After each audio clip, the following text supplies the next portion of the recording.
When I was in high school, I was very good at track and field. Specifically, I could throw the discus and hammer a country mile. For those who are unfamiliar with the sports of ancient Greece or have not watched the Summer Olympics during the hours of 3:30 a.m. and 4:15, the discus is a plate-shaped object weighing about 5 pounds, and the hammer is a grapefruit-shaped object attached to a 3-foot steel cord with a handle on the end. Each sport requires a contestant to perform a series of steps in a circle approximately 6 feet in diameter. And during that process, you build incredible torque, right? For those of you who are familiar with engines, and you throw the object with the appropriate primal screen. And hopefully you don't fall out of the circle, and therefore faulting and invalidating your score. So I would be able to throw these objects approximately 200 feet. I was ranked 7th in the nation, and I was offered to many full scholarships to large schools. And after some consideration, I decided to accept the life of college luxury at the University of Maryland, a behemoth of over approximately 40,000 students, sports powerhouse with world-class facilities. It was a dream. In popular American culture, I have achieved the dream of every high school student and his parents. Sports stardom, name in the local paper, a full ride to a big school, etc., etc. You've seen the movie. And there was my father, glowing with pride, saying, "That's my boy. There he goes. That's him." No, my father was not saying that. My father was saying things like, "You've lost your way," and "You've raised the flag."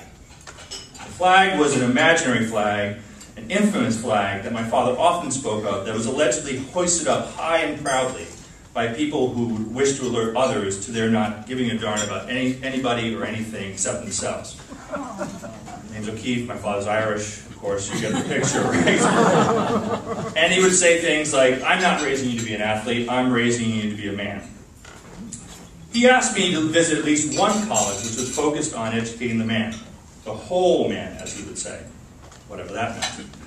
And not a 5-star hotel for athletes. In my teenage eloquence, I replied, "Fine, whatever." Mom loved Christendom College, where my older sister Kathleen had gone, and I loved Kath. Kath did cool things, like spend a year in Iceland doing missionary work, and talk with everyone, including the crazy people at church. And especially us kids, with this joy in our eyes. My other brother Chris took me to Christendom in all its former glory of 6 buildings, a pool and a basketball court. And I said to myself, well, this would be different. Then I started meeting people, and they had it.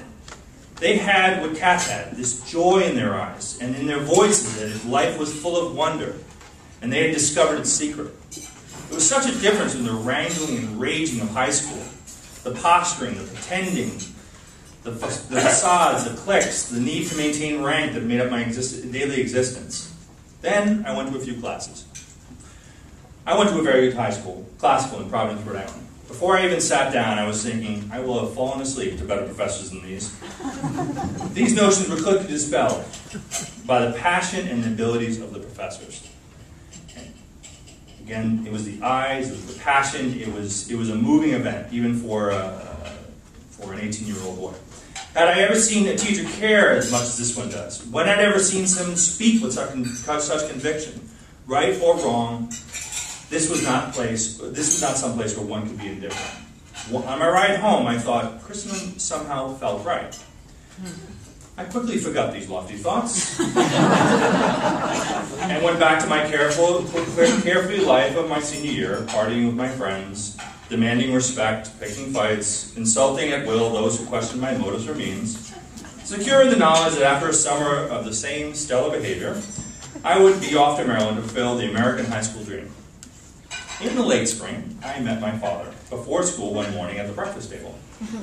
And he said to me, "You have lost your way." I thought, not this speech again. He continued, "I will not be signing the scholarship agreement for Maryland." He continued, "I want you to spend a year focused on being a student, becoming a man, becoming a whole man. And after that, you will be 18, and you'll be able to sign this letter for yourself." I could not believe what I was hearing. The rage that I had nurtured and come to love in myself came welling forth. Who was this old, short man to stop me from entering a teenage nirvana? If he was another father, he'd be cheering me on. Here's my boy. Not shutting me off. With the fluid motion of a finely trained thrower of objects, I cupped my full cereal bowl, and with tremendous torque, I threw it across the kitchen. Missing him by inches, as it shattered against the cupboard of the back wall. Then I went up for my shower. When I came down, my mother said in a quiet voice, "Your father has gone to work. He said that you have to clean up this mess." So I came to Christendom.